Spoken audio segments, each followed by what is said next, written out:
¿Cuáles son los retos a los que se enfrenta un autopromotor? ¿Qué es lo que hay que tener muy en cuenta o qué retos? Pues que tienes que contar con profesionales para que te adentras en un mundo que desconoces. ¿Fluye todo o suele... Vosotros sois profesionales de esto, habéis llevado un montón de autopromociones. ¿Pasa todo como la seda? Vamos a la realidad. ¿Qué es lo que está pasando en ese proceso? No, la verdad, que la gente que no esté viendo... De cómo quiera afrontar la ejecución de la casa. retrasa, Claro. siempre. Sí. Es más fácil controlar a una sola... Al final tienes que pensar que te va a hacer la casa de... También depende de tu sueño. Buenas a todos, estamos en Cocobolo, que es un estudio de interiorismo, estamos con Alberto Ruiz. Alberto Ruiz nos ha ofrecido su espacio para hacer una charla súper interesante que hemos hecho entre distintos técnicos, en los cuales hemos estado arquitectos técnicos y yo como la parte de constructor. Y bueno, hemos charlado fluidamente sobre un tema tan importante como las autopromociones, ¿vale? Y bueno, Alberto nos ofreció, como digo, su espacio y bueno, ¿qué es Cocobolo? ¿Cuál es tu negocio? Pues nosotros somos un estudio de interiorismo que nos dedicamos principalmente a hacer los diseños de viviendas y locales comerciales, tanto interior como exterior. Ajá. Y bueno, ofrecemos luego al cliente la posibilidad del amueblamiento también, un llave en mano, desde la parte de lo que es el interiorismo, ¿no? Y bueno, trabajamos principalmente en Granada, pero nos desplazamos a cualquier sitio de España. Tenemos también trabajo en Madrid, en Málaga, en la Costa del Sol tenemos también, en Sierra Nevada estamos haciendo también cosillas. Entonces, bueno, principalmente también le facilitamos la vida al cliente para que consiga lo que busca. Pues vamos a charlar extenso y fluido y ahora nos vemos de nuevo. Buenas a todos, hemos hecho una quedada aquí entre unos cuantos técnicos. Tenemos por un lado Ángel Liñán, arquitecto técnico, Víctor Quesada, que es arquitecto, y Alberto Ruiz, de Cocobolo, que es un estudio de interiorismo. Y bueno, vamos a conversar un poco sobre la autopromoción, ¿vale? A aquellas personas que se quieran hacer su propia vivienda, en lugar de comprar una ya terminada, pues las que quieran empezar desde cero para tener su casa única y exclusiva, que sería lo que sería una autopromoción. La primera pregunta sería, desde vuestra experiencia, ¿cuáles son los retos a los que se enfrenta un autopromotor? ¿Qué retos respecto a comprarse una casa ya hecha, que no tiene ninguno, ¿no? Sería, me voy a hacer mi casa, ¿qué retos tiene por delante? ¿Qué se enfrenta? Se enfrenta básicamente, lo bueno que tiene de hacerte una vivienda es que te la va a hacer a tu gusto. Ahora, ¿qué es lo que hay que tener muy en cuenta? ¿Qué retos? Pues que se construya en el tiempo que tú planteas y aparte, pues gastarte la inversión económica que tengas, pues que te la tengas controlada y sepas lo que te va a gastar. Entiendo yo que sería lo más importante. Que tienes que contar con profesionales para que te lo lleven, para llevar a cabo al final lo que tú estás diciendo, que conseguir lo que quieres, tu casa deseada, vamos. Es un poco que te adentras en un mundo que desconoces, ¿no? Y bueno, y hasta llegar al final, pues tienes que rodearte lo primero de un buen equipo que te asesore y te ayude a gestionar, bueno, pues esa aventura llamada a tu casa a la que te estás metiendo. Se enfrenta a problemas, o sea, ¿fluye todo o suele... Cuando vosotros sois profesionales de esto, habéis llevado un montón de autopromociones, ¿pasa todo como la seda? Vamos a la realidad. ¿Qué es lo que está pasando en ese proceso? ¿Es un proceso que se tarda en hacer una casa 3, 4 meses desde que empieza? No, la verdad, que la gente que no esté viendo... Normalmente se tarda más, lógicamente. Hombre, un plazo de realista al final, un poco más de un año entre todo lo que engloba desde comprarte la parcela, buscarte financiación, licencias de obra. Eso fluyendo. Eso fluyendo. Algo más, Más ¿no? de un Algo año. más de... Tienes que contar con ese tiempo, pero bueno, al final tienes que pensar que te va a hacer la casa de... También depende de tu sueño, de cómo quieras afrontar la ejecución de la casa. Si la vas a hacer, si vas a contratar ya en tema de construcción, tener el proyecto, licencia y demás. Si vas a contratar una sola empresa para desarrollar la obra o si vas a hacerlo, si vas a contratar por un lado la estructura, por otro lado tal, que eso, bueno, puede... Retrasa, siempre. Sí. Es más fácil controlar a una sola agente, como puede ser una constructora, que tener muchos frentes que coordinar, muchas diferentes personas, lógicamente. Entonces siempre eso también te retrasa, pero para eso es principal. Sí, que al final no hay pico, se te van a hacer una construcción para ser realista. Entre el proceso... Yo creo que... Yo diría más. Víctor diría más. Yo diría que El reto al que se enfrenta es un multirreto, el cual hay un montón de problemas, ya que no estamos acostumbrados a hacernos una casa todos los años, sino que a lo mejor es el proyecto de tu vida y el reto es un multirreto, ¿no? Hay un montón de cosas que hay que resolver y para eso es importante contactar con unos buenos técnicos como vosotros. Y bueno, estaba hablando de la coordinación y tal. ¿Qué importancia tiene la relación entre los distintos técnicos, el constructor, el promotor, que la relación fluya? ¿Qué importancia tiene eso? Yo creo que es fundamental establecer una clara comunicación y formar un buen equipo. Bien, si los técnicos, si todos proceden del mismo estudio, o si cada uno son profesionales independientes, pero sí establecer ese nexo de unión, ¿no? de aportación de ideas, de solucionar problemas que al final son los que le van a trasladar esa confianza al autopromotor en el transcurso de su Al final se basa todo en una buena comunicación entre todas las partes y que todo el mundo esté informado pues desde lo que quiere hacer el promotor y que todas las personas pues que estén integradas en esa idea y que todos aporten y fluya y que haya una buena comunicación, sobre todo que haya una buena comunicación. Al final se trata de remar todos en la misma dirección. Exactamente, eso es lo importante. El final es que el cliente consiga lo que ha soñado, lo que ha pensado y que si el equipo está todo a una, pues la verdad es que esos plazos se suelen cumplir, aunque siempre salen problemas, pero bueno, para eso se tiene el equipo. Y si entre los diferentes agentes que entran, como constructor, arquitecto técnico, todos los que intervienen en la obra se llevan mejor, solucionan mejor los problemas y entonces al final se consigue un buen resultado y un cliente contento, que es de lo que se trata. En este caso el autopromotor, me refiero. Claro, sobre todo a la hora de afrontar las contingencias que surjan durante el transcurso de la obra, que no son pocas. Que no son pocas. Claro, el cliente, el autopromotor, se va a dar de bruces con algo nuevo, cada día algo nuevo. Y eso en muchos casos no, siempre pues se suelen poner nerviosos, claro, porque lo conocen. Entonces, pues, si en cierto modo tienes un equipo en el que has depositado la confianza y te están funcionando, pues digamos que esas contingencias o esas alteraciones que te salen durante este curso de la obra se van a sobrellevar. Yo entiendo que cuando salga, vamos a poner un problema durante la ejecución, no se trata de echarle la culpa a tú o tú lo tenías que haber hecho, se trata de buscar la unión y solucionarlo. Evidentemente, alguien puede ser más o menos responsable, pero se trata de solucionarlo, no de cargar contra el que... Pues, sobre todo al principio pues tienes que tener lo ideal, claro, es tener una buena previsión para que surjan el mínimo de problemas o que sean problemas que se puedan, exactamente, que no afecten y que se puedan resolver rápidamente, pero sí, al final lo suyo es lo que ha hablado el compañero antes, que tiene que ser un equipo y que la solución a los problemas tiene que ser entre todos y no... Al final, si estás buscando culpables, no soluciones. Tienes que buscar soluciones. Que estos problemas, al final, desgraciadamente, se llaman dinero. Estos problemas, entonces hay que minimizar esos problemas, intentar que el coste para el cliente sea el menor. Y hay una cosa que le preocupa mucho a los autopromotores, que es el dinero, que el presupuesto se le vaya un poco de las manos. ¿Cómo podemos controlar este presupuesto desde primera hora? ¿Cómo intentar que los problemas y tal, que el presupuesto se dispare o mantener el presupuesto? ¿Cómo vamos a procurar eso? Yo, por mi experiencia, ¿no? El tema de autopromociones siempre tienen que contar con un presupuesto, con una reserva de presupuesto. ¿Sabes? Yo siempre hablo de un día un 15%, tienes que contar que lo puedes necesitar, ¿no? Porque al final la obra no... Bueno, al final estás haciendo la obra a tu gusto. Claro, sí que está claro que cuando el proyecto, mientras más claro esté, más definido esté,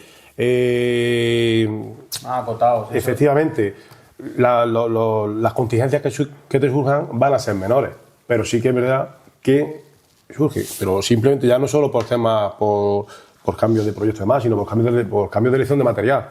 O que quieras irte a otro material, tal. Hay que tener una partida de imprevisto. Además, por ejemplo, hemos tenido en estos años que hemos sufrido con la crisis de Ucrania, que hubo un incremento de precios radical en poco tiempo. Entonces, claro, eso realmente nadie...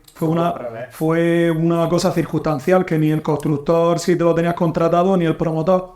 Entonces, hombre, no es algo habitual, pero siempre tienes que tener un colchón, una reserva o una partida por si pueden salir algún tipo de imprevisto. Justo eso que dices, a mí me pasó en una promoción o autopromoción, un cliente la tenía ofertada 2 años antes y fue muy complicado. El cliente no tiene culpa, pero yo tampoco. Claro. Y llegar a él tenía ya también el crédito preconcedido, se le escapaba de las manos, era por lo menos un 25-30% la diferencia.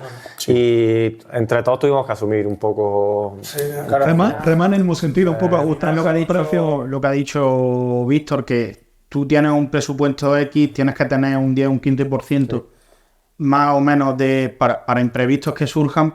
Evidentemente, una situación como una guerra o alguna situación singular nadie lo puede prever, pero sí que es verdad que si ya tienes previsto ese 15, si llega a un 20 ya tienes menos todavía, ¿no? Pero al final a un autopromotor lo que más le importa es el presupuesto con el que cuenta y si necesita ayuda también en un proyecto como estos que dura 1 año y medio, 2 años, surgen muchas cosas que pueden variar ese presupuesto, por lo que ha dicho Ángel también, el tema de la elección de materiales, cuando tú en presupuesto inicial 1 año antes has puesto un precio de material, cuando luego se va a comprar realmente, si ha variado, que parece una tontería, pero 2 euros el metro, si por muchos metros al final van sumando muchas cosas que hacen que incremente. Entonces, porque al final luego cuando se va a elegir los materiales, que a nosotros nos pasa mucho, el que más le gusta es el más caro de los que se le propone. Entonces, claro, al final eso también hay que tenerlo un poco en cuenta, ¿no?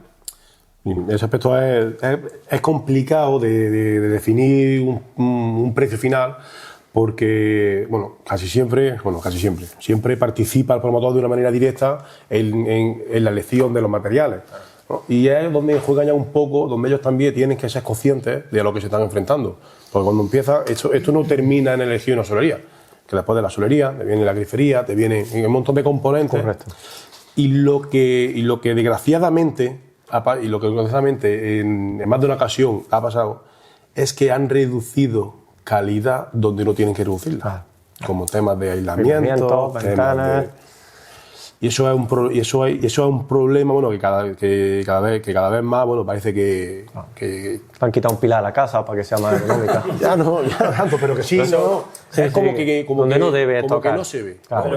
Pero para eso yo creo que es fundamental tener a alguien que confíe en el equipo en el que confíen, porque se supone que te va a asesorar bien. Claro, yo me lo encuentro mucho en la gente. Nosotros desde el estudio, aparte de hacer el diseño de interiores de una vivienda, también le proponemos la venta de mobiliario. Y yo siempre a mis clientes les digo, prefiero que no me compres un mueble, pero que aísles bien tu casa, que pongas unas buenas ventanas, porque al final eso es ahorro, que tú te vas... Sí, nosotros no solo miramos una partida única, miramos un conjunto. Si tú pones una ventana buena, un aislamiento bueno, y te ahorras luego en el tema de la energía, pues muy importante. Claro, al final nosotros un buen asesoramiento se trata de ponerle sobre la mesa todo al cliente y que él sea capaz también de decidir, pero con datos. Y buscarle la mejor solución para ese ahorro que has dicho tú antes también. Sí, que se podría dar el caso del cliente que diga, yo quiero este azulejo que es muy bonito, vale más, y como el aislamiento está dentro del tabique, que no se ve, pues a mí me da igual. Pero no son conscientes de la importancia que tiene al final. Claro, eso quizás es un poco más drástico, pero sí que es verdad que cualquier mejora en tema de eficiencia que se le plantee o proyecte, que ya la vivienda cumpla, ¿no? La vivienda tiene que cumplir con los estándares. Tiene un código que lo tiene. Pero siempre hay más, o sea, arriba puede. Entonces siempre es aconsejable, ¿no? Que en la medida de lo posible, que que lleves la vivienda a la máxima eficiencia energética posible. Eso está directamente vinculado con un ahorro económico a largo plazo. ¿Qué pasa? Que requiere una inversión inicial. Muchas veces la inversión inicial, pues por situaciones de presupuesto y de tal, pues no se pueden afrontar. Entonces, ahí está un poco la dicotomía de prefiero, como arquitecto, prefiero que reduzca un poco en terminaciones, quizá, pero invierta un poco más en generar una vivienda que funcione. Que funcione realmente, como debe. De todas formas, hombre, por requerimientos del proyecto y que al final esto tienes que cumplir lo que aparece en el proyecto. En el tema de eficiencia tiene que haber unos mínimos, ¿no? Que ahí nunca vamos a poder escatimar. Sí, también. Porque es que además es obligatorio cumplirlo, ¿no? Porque si no es que no se puede dar un fin de obra y y no se puede certificar de que esa vivienda esté en condiciones, ¿no?, de ejecutar. Vamos a hablar ahora un poco de tipos de construcción, ¿no? ¿Qué tipo de construcción es el que se está, pues, el que más sobresale sobre todo? Yo cuando voy por la calle siempre veo la misma, ¿no? Pero sabemos que hay más tipos de construcción. El tipo de construcción que se está haciendo, pues, por ejemplo, en la zona que estamos de Andalucía, estructura, ladrillo, yesos laminados, ¿cómo se está? Aquí sí prima la construcción tradicional, bueno, y además por una cosa, pues porque también está muy arraigada en la sociedad, pero sí, lo normal es estructura de hormigón y cerramiento de ladrillo, el interior de ladrillo con revestimiento de yeso, eso es lo más habitual. El plató está pegando fuerte, ¿no? El plató viene claro, para quedarse, creo yo. El yeso exactamente, claro, tiene sus ventajas, lógicamente. Ya está instalado. Ja, lo sensórico también es una exigencia y una respuesta contra tu gripa, ¿no? Claro, también depende No son de... únicamente Dependiendo de la zona en la que estés, y bueno, pues, y los materiales que tengas, pues sí, la estructura puede variar. Claro, fuera de refagos, pues, suelo, y la hija, lo mismo que decía. Aquí en Granada estamos en una zona sísmica, entonces, claro, tiene unos requerimientos especiales respecto de otras zonas aquí en Andalucía. Bueno, Sí. en Granada en concreto, después de esa norma sísmica se reduce mucho en la zona de Jaén, pues porque tiene otra. Entonces aquí, por ejemplo, en Granada, pues sí tiene unos requerimientos especiales de estructura. En Murcia también, ¿no? Hay zonas que sí, por el tema de la norma sísmo resistente, pues necesitas unas prestaciones especiales. Pero bueno, Que se puede hacer de todo. claro, Porque al final, nosotros hemos hecho una vivienda aquí cerca de Granada que viene prefabricada y es con estructura mixta entre metálica y de madera. Y viene ya prefabricada. Viene prefabricada, nada más que para el montaje. Se hizo una base de hormigón, una solera, una cimentación y tal. Y luego vino prefabricada desde Barcelona y nada más que se requirió el montaje. Luego ya las conexiones que haya que hacer de instalaciones y tal, sí se hacen por dentro, pero lo que era como la estructura de la vivienda con los cerramientos, venían ya prefabricados desde Barcelona. Entonces, la verdad es que es interesante ese tipo de construcciones. Bueno, se requiere mucho diseño y mucha parte de estudio, porque al final la arquitecta que lo diseñó con la empresa que la fabricó, pues sí tienen que estar muy en contacto, y también con el constructor a la hora de darle las especificaciones, porque son viviendas que no se están habituados a hacer todos los días una, ¿no? Pues nos encontramos justo en la semana de ventas de nuestro curso, un producto que hemos lanzado para todas aquellas personas que se quieran hacer su propia vivienda y estén un poco perdidos, ¿vale? Es un curso que te va a ayudar desde los inicios, desde incluso antes de empezar. Si lo tienes antes de empezar a hacerte tu vivienda, va a tener soluciones desde cómo elegir tus técnicos, cómo comprar el solar correcto, cómo afrontar toda la burocracia, permisos, licencias, la ejecución de la obra y luego el fin de obra, que también tiene lo suyo.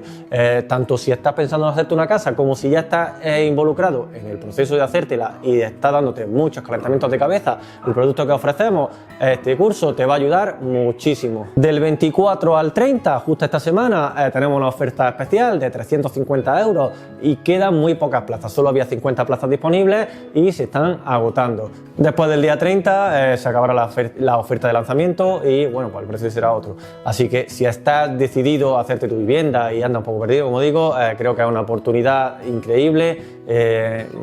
Nos basamos mucho en experiencias reales y ayudamos de forma directa, ¿vale? Te guiamos en todo el camino.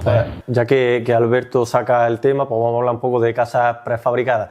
Porque yo lo que estoy viendo, tema internet, y todavía veo pocas en la calle.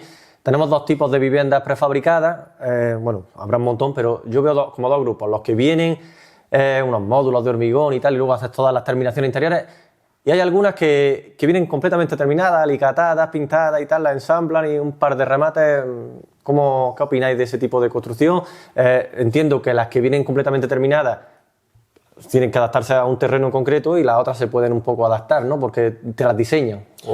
Claro, bueno, fundamentalmente depende un poco de la parcela, ¿no? Del enclave donde se vaya a implantar la vivienda, ¿no? En este caso. Pero sí, bueno, cada día más, sí, yo creo que eso es que, como hablaba antes del laminado, viene para quedarse, pero no únicamente por cuestiones de tema de diseño, sino también afecta mucho la mano de obra. Claro. Que la mano de obra cada día estamos viendo que está muy complicado. Y al final, la industrialización de la vivienda, como cualquier proceso, como cualquier producto, se está realizando bajo unos controles, bajo unos estándares que se repiten continuamente los mismos. O sea, hay menos margen de error. Claro. Eso afecta mucho directamente tanto al resultado como a la economía de la misma. Sí que es verdad que la inversión que ha hecho la vivienda industrializada como tal la ha hecho con unos estándares de lujo. Sí. Bueno, quizás sea una estrategia de marketing que... Pero al final también porque como es una tecnología relativamente nueva, por lo menos aquí en España, es lo que tú dices, cuando entra un producto a lo mejor nuevo, claro, tiene unos costes muy elevados y hasta que no se vaya metiendo cada vez más, que vaya bajando esa industrialización en cuestión de costes, quizá para que sea más asequible a más gente. Estandarizar el producto, pero sí que, por ejemplo, ya que es casi obligatorio, no obligatorio, pero se hace cada vez muchísimo más el tema de edificación colectiva, edificación plurifamiliar, la fachada prefabricada. Claro. No deja de ser otro componente, no deja de ser otro componente más. ¿Por qué? Pues está reduciendo el plazo. Sí. Reduce el plazo, reduce márgenes del error, reduce terminaciones. Al final también requiere más diseño, la parte de, o sea, menos construcción, o sea, menos tiempo de ejecución, pero bueno, vista, una planificación. Realmente es lo que dice él. Sí. Yo creo que la ventaja es que tú, al final, al someterlo a un proceso constructivo industrializado, el control de calidad va a ser mucho mayor que la construcción tradicional, en que todo es manual y depende al final de operarios que son artesanos, en parte. Claro, es que hace dinero. Tú con ese tipo de construcción no la construyes, sino que la fabricas. Exactamente, entonces pues tú lo haces en una nave y la estás fabricando un módulo que puede ser tu planta baja y luego otro módulo lo tienes al lado que puede ser tu planta alta. Realmente, y luego llegas y lo ensamblas. Realmente yo creo que es un tema, no es una cosa... Esto lleva muchísimos años. Lo que pasa es que como el mercado de la construcción oscila mucho de la situación económica a nivel global del país, pues entonces, claro... tampoco lo mismo llega a despegar porque tiene épocas que se empieza a construir con prefabricado. Eso el día que lo mismo tenga un proceso ya más largo y una experiencia más, pues realmente se implantará, porque es que lo que estamos hablando tiene mucho mejor control de calidad, se puede planificar todo antes. También con el tema del medio ambiente y a la hora de fabricarlo en un sitio sea mucho más rápido al final. Sí, pero sí que es verdad que en España está muy arraigada la construcción tradicional. Pero el tema de la vivienda industrializada aquí en España es algo más, pero en otros países ha sido una respuesta a problemática de vivienda social, pero desde hace muchísimos años. Pero que es un tema ya que viene de largo, lo que pasa que bueno, que se tiene que instaurar, pero yo entiendo que el día que se instaure va a ser la solución más eficaz, porque lógicamente... En cualquier caso, mucha gente se cree que ve el modelo tal en internet, lo compra, lo pone en su parcela. El tema burocrático a nivel de proyecto y tal, todo eso también va por delante, ¿no? Igual que una casa hecha tradicional. Es que esto no es, esas casas prefabricadas, necesitas tu proyecto, todo, necesitas el proyecto, el visado de un arquitecto y tal, porque se tiene que hacer. Lo que pasa es que uno no tiene un catálogo que dice yo elijo esta y esa es la que te ponen en tu casa, ¿no? Esa es tú eliges un modelo sobre el que partes desde cero y a partir de ahí se diseña. Claro. Entonces, y porque se adapta, como había dicho Víctor, cada zona tiene unas características propias. Entonces no es lo mismo una casa prefabricada en Sierra Nevada, por ejemplo, aquí en Granada, que aquí en la propia ciudad, o si te vas a Jaén ya. Entonces, o te vas a Málaga o te vas a otro sitio. Entonces tienen que adaptar todo a la zona donde se vaya a realmente. Eso es lo que te exige la normativa, pero claro, que según la zona geográfica. Pero que no se coge una vivienda ya que esté fabricada en un almacén. Hombre, aparte de eso, claro, tendría que cumplir, claro, y depende de la parcela, no es lo mismo lo que un entorno que sea urbano, que no te va a servir algo prefabricado. Sí, claro, pero tiene que ser por módulo. Pero al final, todo lo que te salga, entiendo, desde el desconocimiento, todo lo que te salga de la estandarización, claro, va a ser más caro. Ya está encareciendo ese producto. Claro. Ya entra un poco en controversia las ventajas que puede tener. Ventajas y desventajas. Claro, no, yo estoy hablando ahora mismo, que ahora mismo no hay como un stock que diga yo quiero esa casa y te la sirvo, sino que sí, la fabrican. La fabrican para ti, entonces por eso también es un poco ahora el presupuesto es más elevado cuando se llegue. Y uno también antes, ya seguramente tengas módulos fabricados y tú te tengas que adaptar al módulo que hay, pues te tendrás que aguantar con ese módulo que haya y tú lo cogerás y será mucho más rápido implementarlo en tu lugar. Que sí, que La parcela que cumpla, en fin, ya entramos en otra historia que es el cumplimiento de los parámetros urbanísticos, que hay que dar respuesta. Claro. Vamos a pasar un poco a hablar de materiales. Dentro de una vivienda tradicional, por ejemplo, lo hablábamos antes, yeso laminado, ¿sí o no? Sí. Sí, ¿por qué no? Para mí... Siempre que se ejecute. Exactamente. Lo importante es la ejecución. Estamos acostumbrados a que cualquiera va al almacén de materiales, al gran almacén, compra 4 perfiles y hace una división en la cochera, cimbra y wow, esto es una mierda. Pero no, en realidad si tú lo ejecutas con toda la normativa, si es posible incluso trabajarlo con doble placa, con toda la perfilería, con su lana mineral en el interior. Pues, Al final también con la construcción tradicional, si después te van a dar un yeso y está mal dado eso, es que al final estamos partiendo de cosas que están bien hechas. Sí, pero entonces sí. la pregunta va un Pero poco... sí que es verdad que hay mucha crítica en cuanto al laminado por no ejecutar. Pero porque estamos hablando de malos profesionales. Eso, Otro tema distinto, claro. al final lo que tú has dicho antes de que lo que no se ve, pues entonces como tú ya ves la pared, no ves lo que hay detrás de lo que tú estás viendo, de esa terminación. Entonces el problema viene cuando no se ejecuta bien lo que hay dentro. Bueno, nosotros en nuestro canal tenemos un montón de vídeos en el cual explicamos la buena ejecución de un tabique, de un tratosado, de un techo, explicamos las ventajas, incluso tenemos un montón de vídeos de una cosa que le preocupa mucho a la gente, que es colgar cualquier elemento sobre yeso laminado. Y hacemos demostraciones que incluso es más resistente que el ladrillo. ¿Por qué? Porque es que hoy nos venden ladrillos de gran formato que tienen un espesor aunque sea un ladrillo de 7, su cara mejor de 3-4 milímetros. Y taladra y ahí no coge ningún taco. O tienes también que buscarlo un taco. Son temas tabú. En la construcción en yeso laminado te puede dar prestaciones incluso superiores a la construcción tradicional. Que hay que prepararlo para cada necesidad. Hay que saber hacerlo. Sí. Hay que hacerlo bien. Al final requiere más un trabajo previo, antes de que se vaya a ejecutar, un diseño previo para saber si ya se tiene previsto, por ejemplo, hablo desde mi campo a nosotros, en los muebles cuando hacemos un diseño de interior, si sabemos dónde vais a colgar un mueble de televisión, porque vaya volado, se refuerza ese tabique de pladu de cartón yeso. Es perfectamente válido, acabando siempre en ser superiores. Y es muy versátil a la hora de soluciones en cuanto a diseño. A nivel de modificación de instalaciones, vamos. Una avería, cualquier cosa siempre es más rápido de reparar que Si nosotros nos hemos encontrado a veces cuando hacemos montajes de mobiliario, pues claro, que ya nos encontramos con la obra ya terminada. Nos ha pasado hace poco que hemos ido, un simple colgador, un perchero, y lo colgamos. En el momento que hicimos la prueba, colgamos el bolso de nuestra clienta, se vino abajo. Claro, se cayó y entonces descubrimos que es que le habían dejado una placa de cartón yeso de 1 centímetro, sin nada más, simple, en un medianero de un piso con otro. Entonces, claro, eso al final es la mala ejecución de esa constructora, que ha tenido que, seguramente por abaratar costes, ha metido esa placa. Pero también me imagino que habrá un código técnico, ¿no? Ahí a lo que voy, claro, pero como ya está terminado y no deja tampoco entrar a ver, pues ahí tenemos ese problema. Sí, pero bueno, pero para eso hay remedios en cuanto a... Mira, esto hay que ejecutarlo así. Cuando se vaya a hacer, nos vemos. Si no, en fin, fotos. Claro. Es que eso es... ¿Reforma o era obra nueva? Era obra nueva. Pues entonces...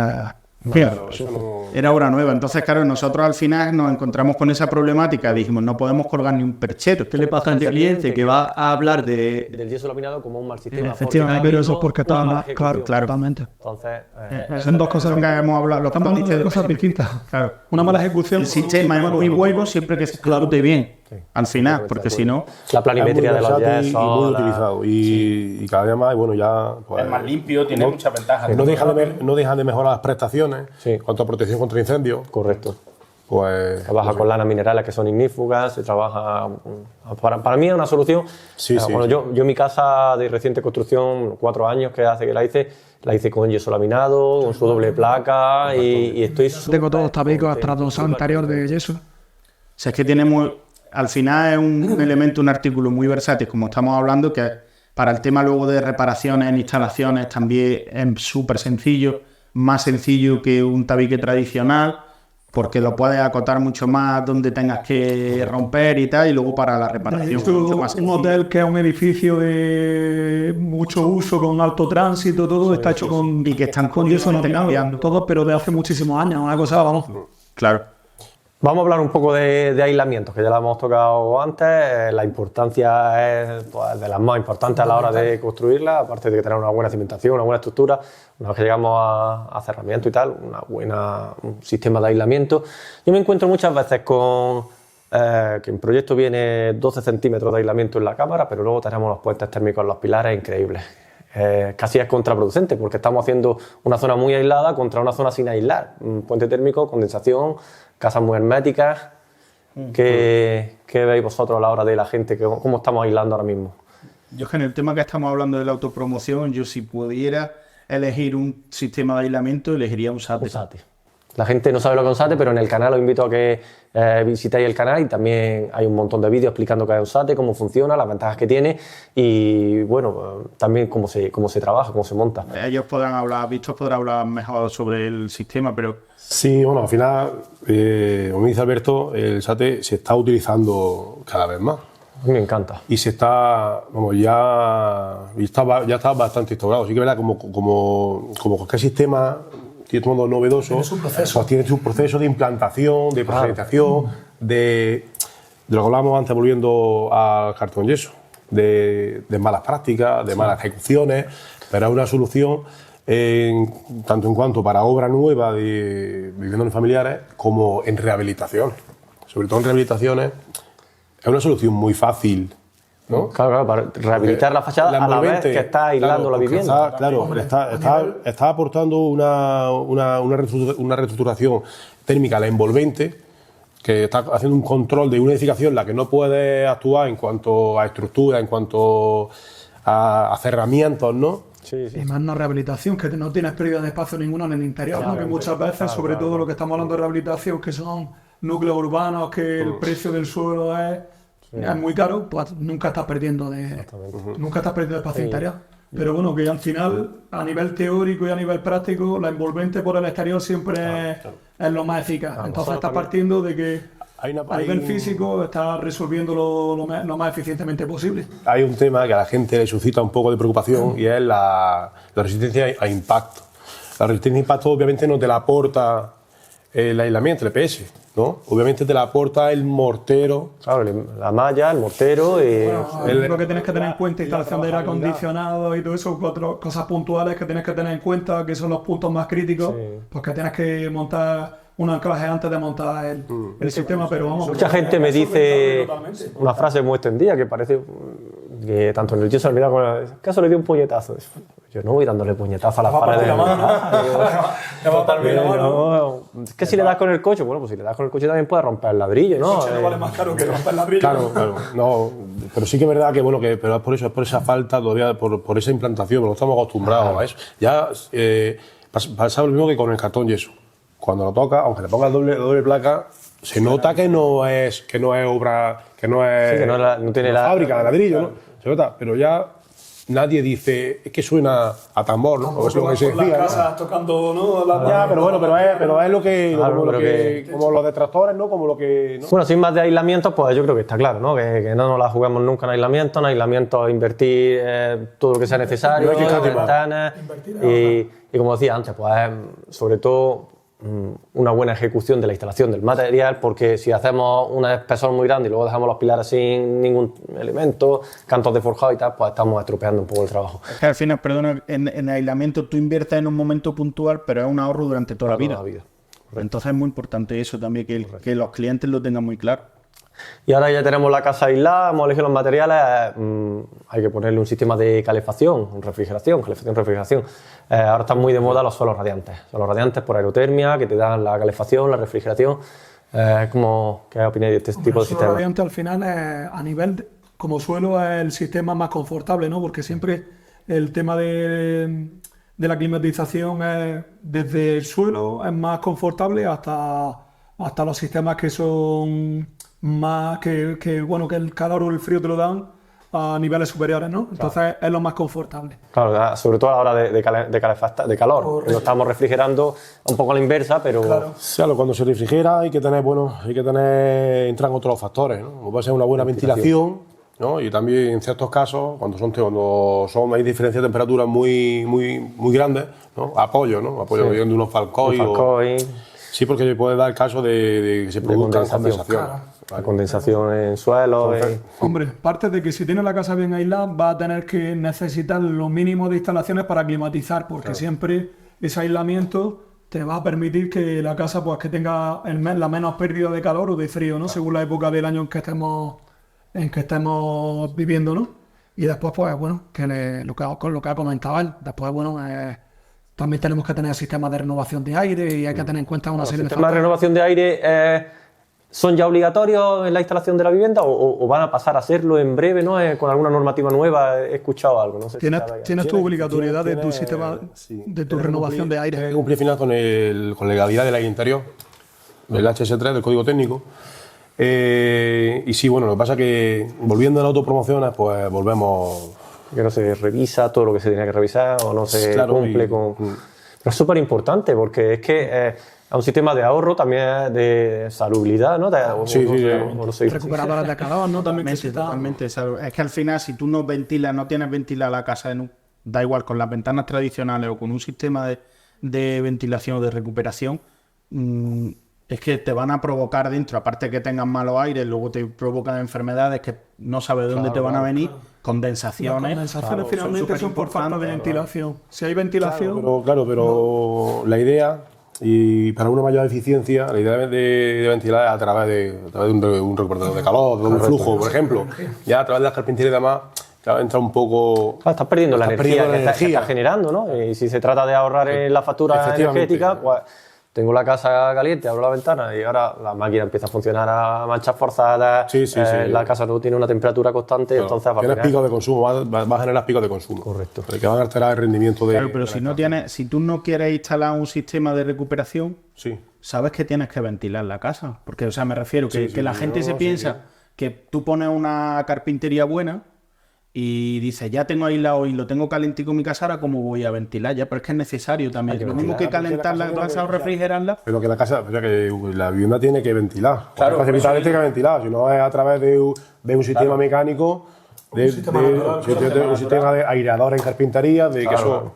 Sí, que cada vez hacemos las casas más estancas y si no tenemos el sistema de ventilación, lo que estamos haciendo es un aire pues, que está viciado, correcto. También ayuda mucho al control térmico, las medidas pasivas. Eso es un gran desconocido un gran desconocido, que no se aplica, no es conocido, ¿no? Porque... Y para el público, para los técnicos, si lo conocéis, claro, al final... Sí, no, los técnicos y el público... Y el público, digamos, los clientes actuales, porque son medidas que se han utilizado toda la vida, como medidas naturales. Al final, si tú quieres, sabes que el agua refrigera, ¿no? Y sabes que un árbol que da sombra te está protegiendo la vivienda, te está protegiendo de aire, te está protegiendo. Todo eso son medidas que no son nada desdeñables, sí que en esta parte forman parte de la etapa de diseño quizás que tienen que ser planteadas. Pero que ayudan mucho y funcionan bastante bien. Y hay hablar del coste que no hay más que decir. Claro, el tamaño de las ventanas. Ahora que está muy de moda poner ventanas grandes, esas ventanas también tienes que tener en cuenta que están en una cara sur, no sombreada, le está dando... Una pared siempre aísla más que una ventana. Más superficie de ventana, pues tienes más pérdida térmica. También tenemos un vidrio ahora con control solar y tenemos... Es un conjunto de todo, ¿no? Un conjunto de más ventanas, un equipo de climatización más potente. Limitación, pero sí que es verdad, volviendo a lo que dice Ángel, a la hora del diseño, ¿no? Si tú te centras, si tienes muy en cuenta la eficiencia de la vivienda, buscando algún objetivo, algún sello, algún tipo de certificación, el control de huecos es fundamental. O sea, va a tener ciertas limitaciones en los tamaños, ¿vale? Lo que pasa es que, ahí entra un poco ya en los requerimientos y necesidades del cliente, ¿vale? Pero sí es verdad que se condicionan mucho, la norma y el cumplimiento de estos estándares te regula mucho el tamaño de los huecos. Sí. Yo creo que eso también lo desconoce mucha gente. Dependiendo de orientaciones, dependiendo de... Claro, yo tenía... Claro, mejor una ventana orientada hacia un lado sí te permite que tenga más dimensiones, pero la que está en otra orientación de la vivienda hay que reducirla para que... Es muy frecuente que al inicio del diseño de la vivienda, pues el cliente llega con su parcela, lleva con su idea preconcebida y quiere pues su fachada tal, y llega y le da la vuelta a la casa y le dice, pero que esto no... y notas cómo la reacción, le dice, pero ¿este qué está haciendo con mi casa? Claro, Pero no, solo ese pequeño... Y claro, y es un instrumento fundamental de diseño. Atender a la exigencia climática, ¿no? Tanto Sí, la claro, orientación, flujos de aire, ventilaciones cruzadas. Esos son, vamos, yo lo uso mucho porque te ayudan mucho a plantear diseño a la hora de diseñar. Lo que pasa es que hay que trasladarlo a... Tienes que convencer al cliente, ¿no? De que no lo tengas. Claro, estate con... Es que muchas veces no lo haces por un capricho, en este caso del arquitecto, cuando te llega el cliente, como dice Víctor, de tengo mi parcela y tú, el cliente ya te viene evidentemente con una idea y tú cuando se la cambias, no es un capricho que tú se la quieras cambiar así, como ha dicho, de orientación porque tú quieras. Eso pues se ajusta a unos parámetros que luego le van a beneficiar a él. Claro, Eso los arquitectos para diseñar, al final nos auxiliamos de ese tipo de mecanismos que te van acotando un poco y te van condicionando pues el diseño al final. O el diseño de la vivienda, ¿no? Es que si no al final sería como un poco... La casa tiene que ser que funcional, no resulta, claro, que no es tanto el diseño, no es una idea fugaz de un arquitecto porque le gusta. Al final es una serie de procesos y de decisiones totalmente objetivas, la que luego tiene su parte de subjetividad y al final es la creatividad de cada profesional. Pero sí que tienes que dar respuesta a esa problemática. Y cada día, bueno, pues gracias a Dios... Los condicionantes también. Gracias a Dios, la normativa ya va, muchas veces por imposición legal, digamos. Sí. Pues la verdad que yo creo que aquí estamos todos, o los cuatro estamos un poco de acuerdo en hacer las cosas bien. Es verdad también que cada maestrillo tiene su librillo y se pueden variar un poco las mismas técnicas, pero hacerlas bien. Pero sí tengo que decir que creo que desgraciadamente yo me encuentro que no todos los técnicos están al día como deberían estar en temas de aislamiento, en temas de calefacciones, desconocen muchas técnicas nuevas. Aquí hemos dicho los cuatro sí a yeso laminado y me encuentro a algún arquitecto que dice una mierda, ladrillo toda la vida y tal. Y creo que hay mucho por delante, pero creo que también como aquí todos somos relativamente jóvenes y el futuro será gente joven con las ideas más claras, con técnicas para ayudar a todo aquel autopromotor que se decida hacer su vivienda, ¿no? Y que tenga la suerte de dar con alguien como vosotros. También como constructor pues también está bien dar con alguien que se preste a todas estas nuevas técnicas y que las entienda.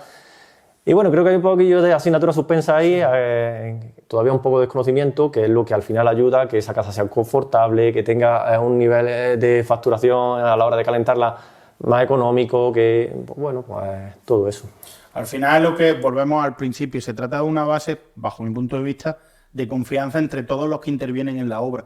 Evidentemente uno no puede ser conocedor de todo lo que hay en el mercado. Yo creo que de todo el equipo, Porque al menos tiene que conocerlo el propietario, que va con... Aparte, evidentemente, claro, para eso confía en un equipo, pero me refiero dentro del equipo, siempre pues, al final por tu trabajo te ha ido llevando hacia un lado o hacia otro, pero no puedes conocer todos los materiales que hay en el mercado. Pero siempre para eso se cuenta con un equipo y lo que tú no conozcas lo conozco yo y lo que yo no conozca lo conozca él. Entonces al final se trata de ayudar a ese autopromotor a que consiga lo que quiere. Se intenta, yo parto de la base que todo el mundo intenta hacerlo lo mejor posible. Sí, claro. O por lo menos hay que darle un voto de confianza, sí, pero yo que también siempre confío en hay todo el cosas mundo. que hay gente más reacia a hacer las cosas de otra manera, también. Yo me refería más bien no porque no quieran hacerlo bien, sino porque lo desconocen. Por desconocimiento. Sí, que a nivel profesional, si quieres ser un profesional competente, Siempre hay tienes que estar formarse, actualizado. siempre hay que estar Claro. formando. Y siempre tienes que estar abierto a posibilidades y saber lo que hay en el mercado y, lógicamente, Sí que es verdad que lo que y dices tener conocimiento, ¿no? del desconocimiento, yo de mi parte lo sufro en temas muchas veces pues, con constructores, ¿no? Cuando plantean alguna solución que está fuera de la... Bueno, De lo tradicional. Fuera de lo tradicional, que es lo tradicional finalmente, ¿no? Eso toca para yo Efectivamente, de lo que sí. está acostumbrado a montar. Algo que, bueno, que está diferente. acostumbrado a montar. Y la plantea hasta... hay dos tipos de constructores. Los que te reciben con los brazos abiertos y dicen, vale, vamos a pues me interesa, quiero, Voy a aprender. y los detractores.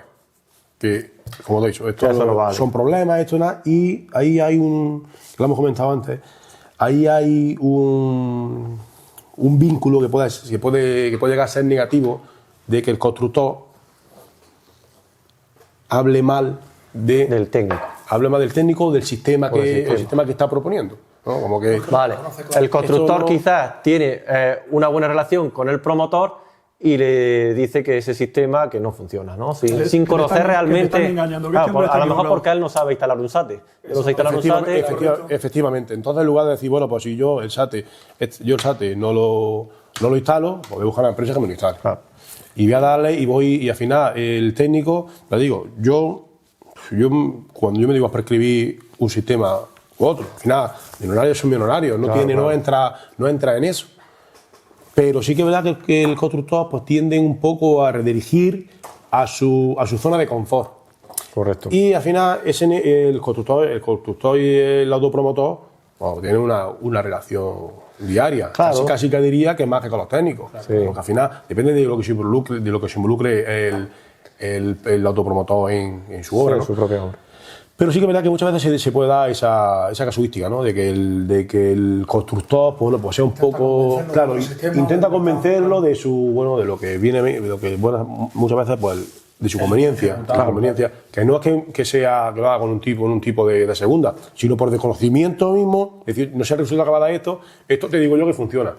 Sí. Ya, pero es que estamos Al final, pero es lo que ha dicho, Parte que tienes que estar abierto a que cuando alguien te propone algo, como tú dices, si no sabes hacer o tú nunca has hecho un SATE y te lo proponen, pues dices, venga, voy a aprender a hacerlo yo también, porque puedes recibir formación de Claro, eso, lo que o pasa- cojo a sí, una lo empresa que pasa que- Que me dé las garantías de que lo va a hacer bien. Efectivamente. Bueno, y ese proceso también te sirve a ti para aprender. Si te gusta aprender. Totalmente, Estás exactamente. viendo- Sí, sí. Te tiene que gustar aprender, ¿no? Eso partiendo de eso. Hombre, siempre tienes que... Este gremio es muy tradicional y bueno, hay que contar con ese hándicap también, ¿no? Que hay muchos constructores, pues que bueno, que Sí. hay demasiada tradición y está de muy También gente ya tenemos que evolucionar. no Al una final. avanzada edad, pero sí con una carrera profesional Claro. ya muy avanzada, que son que ya, personas, pues, vamos a ponernos ya en los 50 y tantos años, que se han dedicado toda su vida a la construcción y no han visto esa técnica. Y que su padre- que Si su no eres abuelo, capaz de abrir la y familia decir ha esto es hecho lo nuevo mismo. y Claro, vale, claro. y como bien decía, o subcontrato o lo aprendo a hacer, no puedo puedo decir, ofrecerlo luego claro, también. ni decir que es un mal sistema si no lo conozco. Porque es peor, porque es de corcho, porque Claro, es de... efectivamente. Al final volvemos un poco a una evolución muy lenta que está sufriendo nuestro gremio, ¿no? Y sufriéndolo a todos, ¿no? La construcción en general está avanzando, pero de una manera bastante lenta. Cogiendo un espectro de los últimos 100 años. Claro. Se está construyendo como hace 100 años. Como los romanos. Ahora cojo sí. un coche de hace 100 años y cojo un coche de ahora. Exactamente. Hay que, bueno, ya cada Yo creo vez que más hay que abrir la mente y adaptarse a las nuevas técnicas, igual que antes, pues, para buscar a alguien tenía que ir a su casa y ahora le ponen WhatsApp y está comunicado, ¿no? Entonces todo avanza y la obra avanza como... un achuchón evolutivo. Claro, lo que pasa es que todo eso empieza por salir de la zona de confort. Yo lo conozco que muchas veces te metes en la bola del trabajo, de sacar trabajo para adelante, tal, y lo cómodo es pues, hacer lo que sabes. Claro que lo más... También creo que al ser un país que a lo mejor viene cogiendo técnicas muchas técnicas como el SATE, que lo vemos aquí como innovador, llevan a Alemania 20 o 30 años.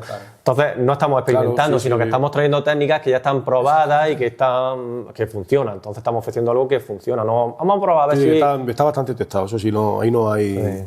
O sea, al final de lo que se trata es que cualquier sistema que tú implementes en una promoción que esté bien ejecutado. O sea, que ningún sistema sirve si no está bien ejecutado. Tú haces un cerramiento de ladrillo tradicional y si no lo haces bien, como bien has dicho tú antes, en los puentes térmicos, pues no te sirve de nada ese sistema de cerramiento de ladrillo tradicional. Claro, partimos de la base que si un sistema está cubierto por el código técnico, digamos que es la norma general de edificación en España, es perfectamente válido. Claro, a sufrir sus controles está regulado y lo que montas, como dice él, es perfectamente válido. Eso no es... Volvemos ya a la ejecución. Sí, claro. Sí, eso es. Al final es Pero que... que los sistemas que se puedan construir o que estén en un proyecto, esos son perfectamente válidos porque es que la normativa obliga a que esté reconocido para poder montarlo. Si no, al final luego lo que no son experimentos. también en un momento que no te dan... Hay que ejecutarlo bien, pero y no te dan los permisos necesarios para que luego tú, una vez que te construyas la casa, puedas vivir en ella si no está debidamente certificado. Bueno, y volviendo ya y para terminar, yo creo que el mensaje que le tenemos que lanzar a un autopromotor es que se rodee de un buen equipo. Que se rodee de un buen equipo. Como todo, Que confiar en algo. ¿Y cómo elegimos ese buen equipo? Recomendaciones de alguien que ya lo conozca, teniendo una primera charla, el sexto sentido, que nos dé una buena confianza, que te pueda equivocar en alguien, pero que intentar por lo menos perder un tiempo, que no es perder, que es ganar, en buscar un buen equipo y luego ya pues empezamos, ¿no? Y yo creo que eso... también que haga una buena planificación financiera para hacer su vivienda, porque fundamental, porque a veces, claro, si se nos acaba la pasta, empiezan los problemas. Un tema más que si económico al tienes... final más gordo, ¿no? Entonces eso tienes que tener... Y sobre todo hay que tener en cuenta previsto desde el principio. es que los imprevistos van a surgir porque al final los plazos, estamos hablando de año y medio, 2 años mínimo. Es muy fácil que pase. En ese cosas. periodo de tiempo pueden pasar muchas cosas, pero incluso a nivel personal del autopromotor. Entonces, uno tiene que ver que si yo me estoy planteando ahora hacerme una autopromoción, hasta el 2026 no se me va a terminar de ejecutar, con lo cual no puedo pensar que ahora yo tengo X, sino que tengo que verlo en un plazo de 2 años y que eso al final puede Lo que fluctuar decía mucho. antes, el margen ese que tienes que tener de un 10 o un 15% para imprevistos es importante, pues ahí está para lo que falta. Que no te lo gastas después. Que no te lo gastas, ya pondrás una cocina muy bonita, ya pondrás una cocina muy chula. Una vivienda no es un artículo que tú veas en una tienda que te cuesta 100 Y vale y 100. tú llegas y lo coges y te lo llevas en ese momento. Es que tú lo estás viendo dentro de 2 años. Está una proyección a futuro. Claro, entonces tienes que en ese periodo de tiempo, claro. la única manera de reducir, digamos, Eso imprevisto, ¿no? Eso imprevisto y de reducir esa variable de que te puedas necesitar más dinero, viene directamente vinculado con que el proyecto inicial, la ejecución de la casa, sea un pelín más cara. ¿Por qué? Porque esté todo contemplado, lleva un proyecto muy definido con todo, que lo englobe todo. Correcto. No únicamente la obra en sí, sino mobiliario, cocina, todo. Correcto, iluminación Y ese decorativa, todo. entonces, Ese proyecto esté perfectamente definido y se acota un precio de llave en mano. esa es la forma de minimizar. ¿Qué pasa? ¿Qué pasa? Que directamente la llave en mano ya vale a más ese que nivel va llevado aparejado Claro. un coste inicial, pero Sobrecoste, claro, pero te aseguras que luego esa variación, como tú has dicho, no es ese 10 o 15%, puede ser incluso un 5 nada más o menos. O incluso no, ya ya parece. depende mucho también del constructor que elijas del también, constructor, claro. del tipo de cliente, porque muchas veces el cliente, bueno, pues por la condición y del sobreesfuerzo que le va a suponer a cometer esa obra, pues el constructor lo que le plantea es: yo te hago lo que yo pueda y tú ahora, si tú te puedes ahorrar aquí, pues yo te ofrezco que, bueno, que supones que las carpinterías que las compres tú, porque directamente va a que te ahorres X. Ahí entramos ya en que va a empezar a gestionar temas que desconoce. Es que eso es complejo. Y yo nunca recomiendo eso. Yo tampoco. Es un riesgo, eso es un riesgo. Porque al final no te ahorras. Esto hemos hablado al principio de la charla. Si tú, Eso va a pasar. si tú separas, que salga bien, al final tienes que estar pendiente que son retrasos, que los retrasos son dinero y que tienes que estar pendiente tú mucho más encima de la obra. Ahora que te diga el constructor: oye, me tienes que avisar de la carpintería que tú has contratado para que dentro de 2 semanas, pero a lo mejor a ese constructor le ha surgido cualquier historia y ya no son 2 semanas, son 3. Y ahora el de la carpintería te dice: ya no puedo yo Al ir final hasta tú no dentro puedes de un mes. planificar con algo que desconoces, es muy complicado. Pero es una realidad que Totalmente.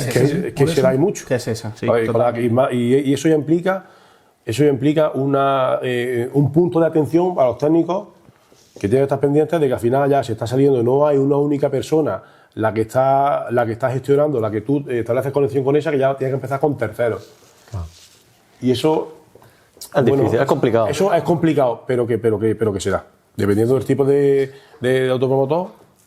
Bueno, pues Ángel, Víctor, Alberto, muchísimas gracias por vuestras aportaciones. Yo creo que hemos resuelto un montón de dudas a esos autopromotores que están a punto de o ya inmersos en su promoción.